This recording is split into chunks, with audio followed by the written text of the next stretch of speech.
Hey class, so today I want to take a quick second to talk to you guys about reclaiming clay. How do I reclaim clay? Save clay, keep my clay organized. How do I set stuff up? That's what this one's about. Cool.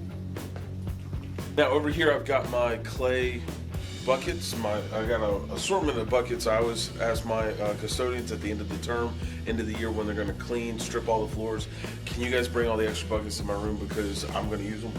What I do is I usually stack one or two high and try and put down what kind of clay is on the outside of this, so I can keep all my stuff separate.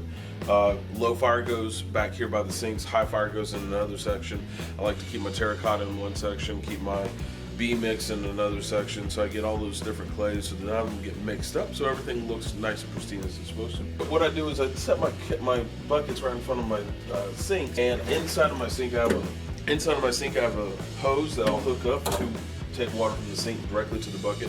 Now my rule of thumb with my students is to clean out as much as you can in the bucket first, then rinse off your hands in the sink.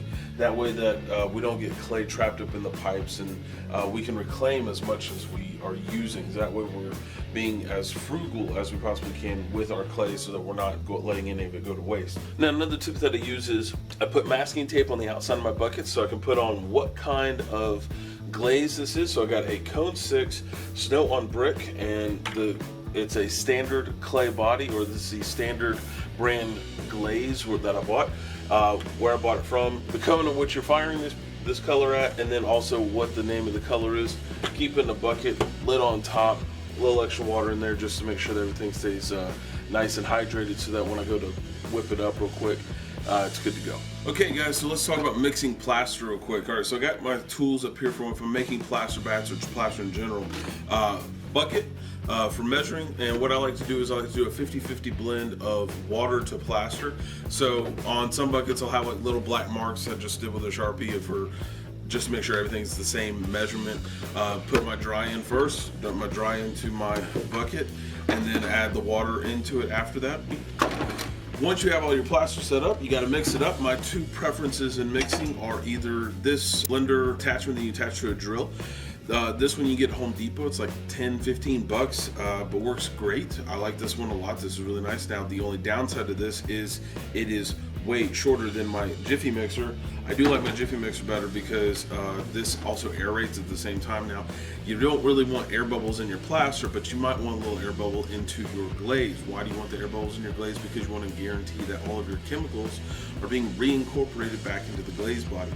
So I like this one when I'm really working with glaze and whatnot, but it works great for plaster too, just in case you're in a pinch. Why buy more than one tool if you don't need it? Fiberglass bins that you guys use. What I'll do is I'll line this with saran wrap if I'm using plaster, because then you can easily pull it out of there. And I keep my plaster in a garbage bag. Why do I keep my plastic in a garbage bag? Because I don't want to have moisture getting into the plaster as well. So I keep the plaster nice and rolled up tight, keep a bag around it as well, just to make sure that no moisture is getting into the plaster, drying it out, causing it to be brittle and not work as well as it possibly could. Is if you don't have any saran wrap, make sure that you got some petroleum jelly, some Vaseline. This stuff is great because you need a releasing agent when you're dealing with plaster, because this stuff likes to stick to everything. It will come off your hands, it's a little dusty and all, but if you're making molds or castings, some Vaseline is really helpful. Alright, so over here I've got my reclaiming section set up here. I've got a section of plaster bats. We use these plaster bats to dry out the old wet clay to make new clay. Over here I got some sitting out. Now, as you can start to see that the clay itself is starting to come up off of the plaster bat. That kind of tells me that it's kind of ready to work. Also, you can do the little finger test. It's a little squishy. I want to give it a little extra time, but if it feels firm to the touch, it's good to go.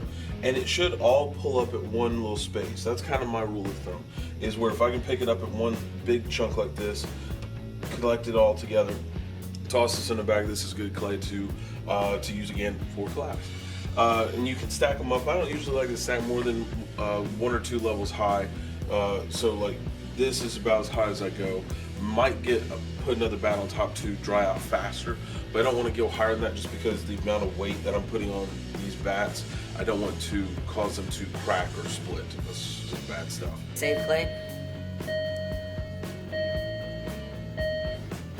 How do I reclaim clay? Why buy more than when I'm measuring plaster, the number one thing that I like to use, it's not in here. Where did I put it? One cooking molds or whatnot, castings.